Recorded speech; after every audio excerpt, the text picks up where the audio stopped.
Sorry, peeps. More news about Trump, which you know means more bad news. More bad news. I actually filtered down the bad news that I share on the channel. There's just too much. There's too much of the story right here in the top left. U.S. embassies to contractors worldwide cancel any diversity programs or risk going unpaid. Trump is trying to shape American society, and he's most definitely trying to shape world society in a particular direction, and he's got a core principle. And this white supremacist is going against diversity. Who would have known? Who would have known?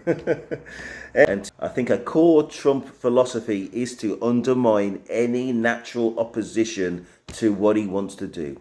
And that's definitely going to be deblicked, right? So they're gone.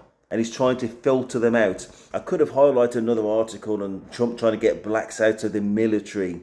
And guess why? For ingrowing hairs. I've got ingrowing hairs where I shave here. I've got little shaving bumps. I would be out in the military, can you believe it or not, if I was in America. That's the fundamental, mission critical thing, that I might have a little shaving bump here. Wow. And guess who's most prone to those things? Debliks. Right. So what he's trying to do now is restrict access to jobs and opportunities for people in the minorities, for sure, but I also think he feels some natural opposition to people who are more likely to uphold the Constitution, which is former veterans.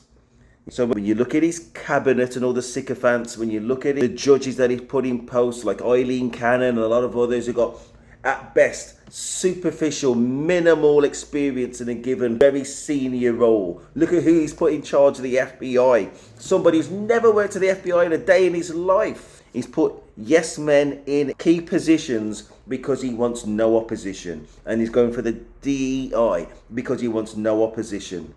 Okay, there's the blacks, there's the veterans, but he also doesn't like the LGBTQ community either. And I really don't know why. I can't say it's because of religion. He's the least religious person in the world. He's the person who's talking about wanting to sleep with his daughter. He's cheating on his wife with 1 million people, including Stormy Daniels. He's the person outside of the White House with an upside down Bible trying to get the National Guard in opposition to a peaceful George Floyd protest back in the day. That's the person who sacked a military general of many years' experience because he spoke out about the experience in his life. That was the fundamental mistake that he made. Gone. So I just want people to know who they are voting for. There's a little bit more in the story. US embassies have sent letters to contractors in their host countries demanding that they certify that they do not run any DEI programs that would violate President Donald Trump's executive order against race and sex-based preferences. All contractors of the US Department of State must agree that such confirmation is material for purposes of the US government payment decision, aka you won't get paid, according to a certification form sent out by the US Embassy.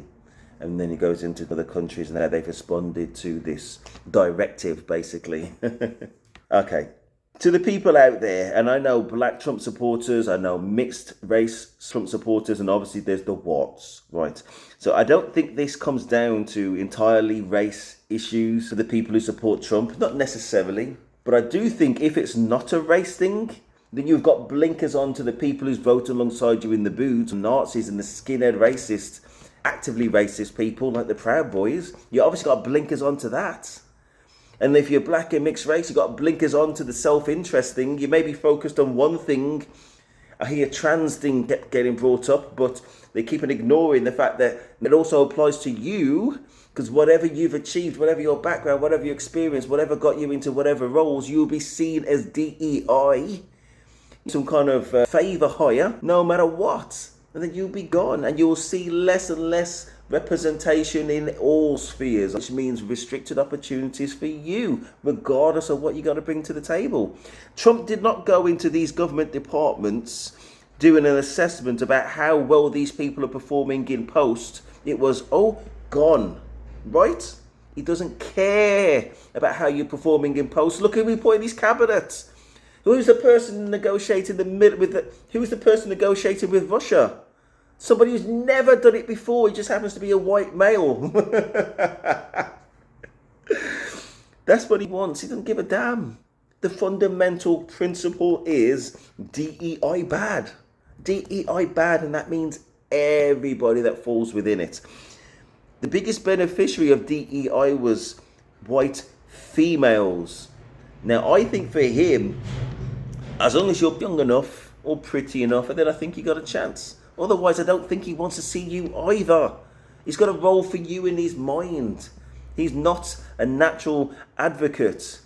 And if you are only seeing this in general, mixed black and white, if you're only seeing this about how does that affect self, and you're not thinking with a community perspective, then think about what kind of person that makes you. Especially if you call yourself religious, you don't give a damn about anybody else. You don't give a damn about fairness of society or equality. DEI, some may say, equal opportunities. I'm not saying that DEI is perfect. There's definitely circumstances we may well work against males of colour, definitely.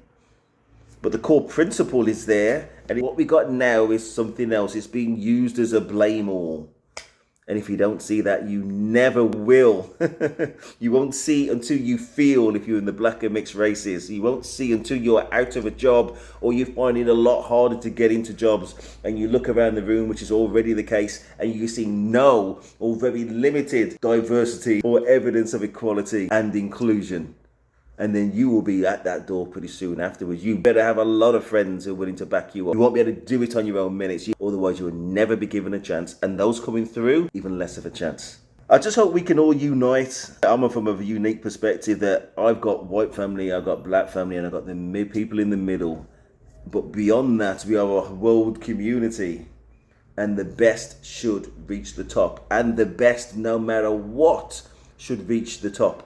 So DEI, it should not be about putting people who don't have experience or are not good enough in a position.